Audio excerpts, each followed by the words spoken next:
Здравейте, мили хора! Съжалявам, че светлината е такава, но снимам вечер и още не съм си взела такъв ринг за светлина, съответно да е по-хубаво. Както и да е, не съм качвала видео от много време, от може би 5-6 месеца.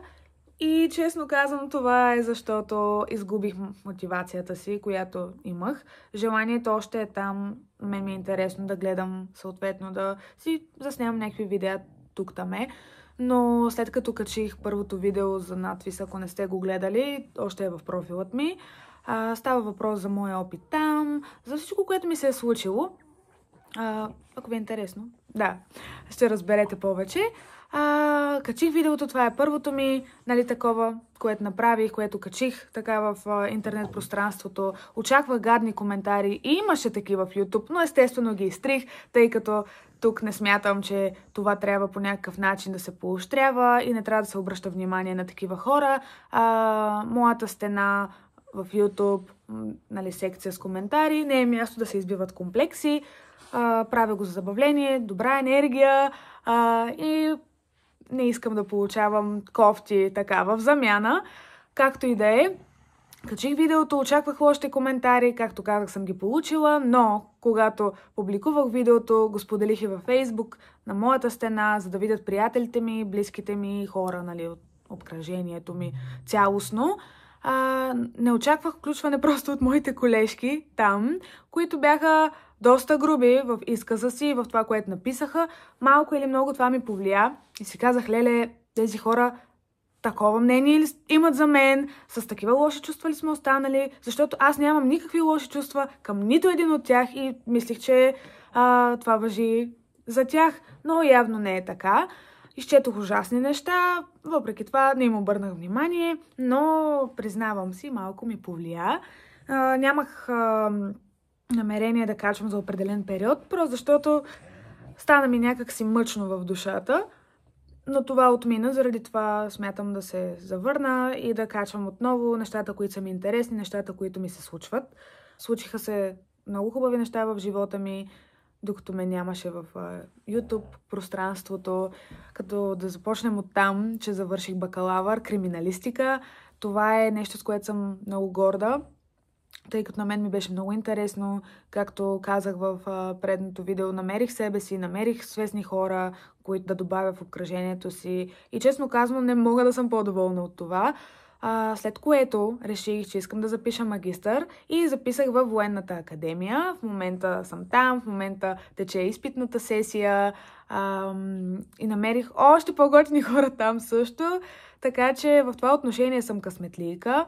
Наистина държах да се похваля, защото има надежда, има готини хора и университета не е лошо място. Нали, не всички са комплексари, не всички те гледат накриво и това е страхотно. Тъй като и аз съм притеснителен човек, като се запознавам, но и там бариерите паднаха бързо. В момента общувам с страхотни хора. Друго ново в живота ми е, че си осиновихме кученце, което е ето тук. И през цялото време до сега галех, тъй като тя е бебе и все още иска вниманието ми и върви подир мен и съм интересна. Нямам това да продължи така, защото иначе как ще се разберем. Както и да е, след нова година всъщност видях пост за нея във Facebook и веднага ме грабна, тъй като аз от много време исках да си осиновя куче, но все момента не беше подходящ. Дали защото трябваше да завърша, дали защото имаше ремонт в нас или трябваше да ходим в чужбина, да пътуваме. Някак си все нещата не се напасваха. Съответно, усетих, че момента е правилен, видях я. Тя се казваше Маги, когато я взехме, вече е Уинри. Аз съм Маги, тя беше Маги, прилича на моето кученце, аз също имам френски булдог и си приличат много.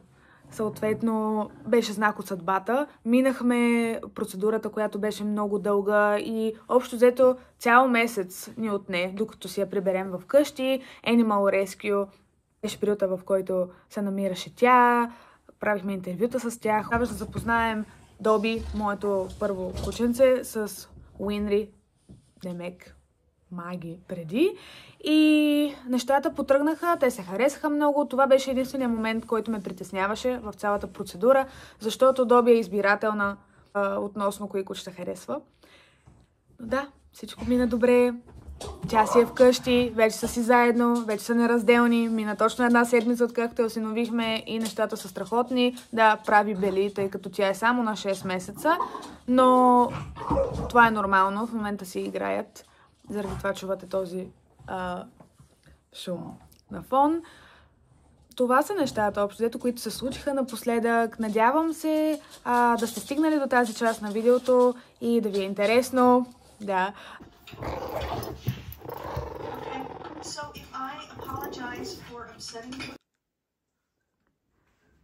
Днес реших да си сготвим чушки с боб и ще видя как ще се получи, но за момента изглежда обещаващо това, че успях да нарежа добре моркова. Нашегувах се, аз всъщност мога да готвя и това го установих миналата година, тъй като се заседях за по-дълъг период в къщи и си развих уменията. Съответно, мога да кажа, че на този етап съм доволна от уменията ми в кухнята. Чушките ми се получиха, аз вечерях, беше ми много вкусно. Това е за Неди, тъй като той ще се прибере по-късно от работа. Неди е приятеля ми. Дай.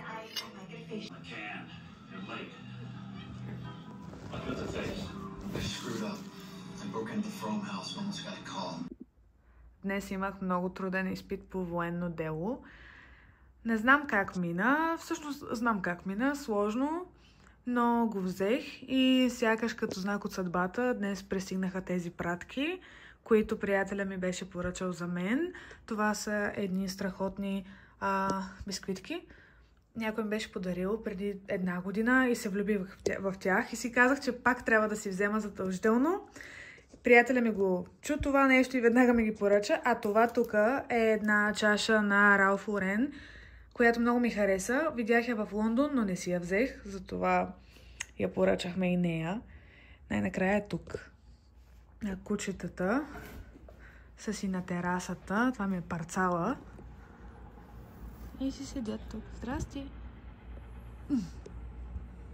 Много е семпла, абсолютно изчистен дизайн и може би това ме грабна. По принцип аз си падам по порцелан, който е с някакви по-различни мотиви, шарено, така нататък, пастелни цветове, ретро. Обаче тази много ми хареса и си казах защо не. Време е за разходка и те си ме чакат. Уинрито и Добито. Да. Утре мама има рожден ден и все пак решихме да поръчаме и за вкъщи, да имаме да хапнем. Да, изглежда страхотно. Официално искам да ви кажа, че това е най-хубавия кетеринг, който съм яла. Аз по принцип съм пробвала доста 100 грама сладки, захаров бургас, бейкър също, мисля, че беше. Но нито един до сега не е бил толкова добър, колкото тези на Чочко. Малко ми е червено лицето. Буквално пробвах от тези кишове, пробвах и от петифурките малко по-в края. Наистина за сега е страхотно. Така си сложих мигли и честно казано още не знам как се чувствам от този факт. Приличам на нещо, на което далеч не искам да приличам, според моите виждания. Та ще видим дали няма да ги сваля в едните дни, тъй като наистина ми е много странно да се възприема. Аз и преди съм си слагала, но мисля, че тези са твърде гротеска за моето лице. Не знам. Няма да плача, дълго безутешно, от нас си тръгна любовта. Пътната река, събредалната вода, но дали съм аз това, с две ръце горещи. Добре. Нямаме яки на спиди.